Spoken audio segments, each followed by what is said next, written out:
Master the art of active and passive voice in English. Hello, language learners.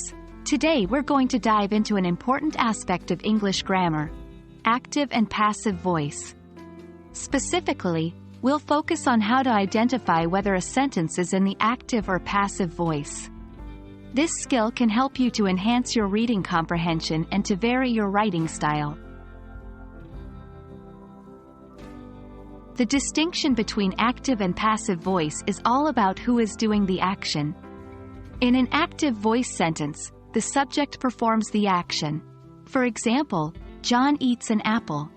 Here, John is the subject and he is the one doing the eating. In contrast, in a passive voice sentence, the subject is acted upon. For example, the apple is eaten by John. The apple, the subject, is receiving the action. Remember, the key difference between active and passive voice is the placement of the subject and the doer of the action. When identifying active voice, look for sentences where the subject comes before the verb and the subject is the doer of the action. Here are a few examples. 1. Lisa paints a picture. 2. The dog chased the cat. 3. I read the book.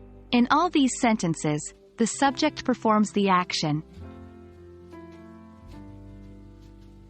On the other hand, to identify passive voice, look for sentences where the subject comes before the verb, but the subject is the receiver of the action. Often, these sentences will include the word by. Here are a few examples. 1. A picture is painted by Lisa. 2. The cat was chased by the dog. 3. The book was read by me. In these sentences, the action is being done to the subject. Now let's practice identifying active and passive voice in some sentences. 1. The mouse was chased by the cat. 2. Mary baked a cake. 3. A song was sung by the choir. Take a moment to think about each one. Can you spot which sentences are active and which are passive? The answers are: 1. Passive. The mouse is the subject, but it is being chased by the cat. 2. Active. Mary is the subject and she is the one doing the baking. 3. Passive. A song is the subject, but it is being sung by the choir. Well, that wraps up our lesson on active and passive voice. We hope you found this lesson helpful and are now more confident in identifying active and passive voice in English.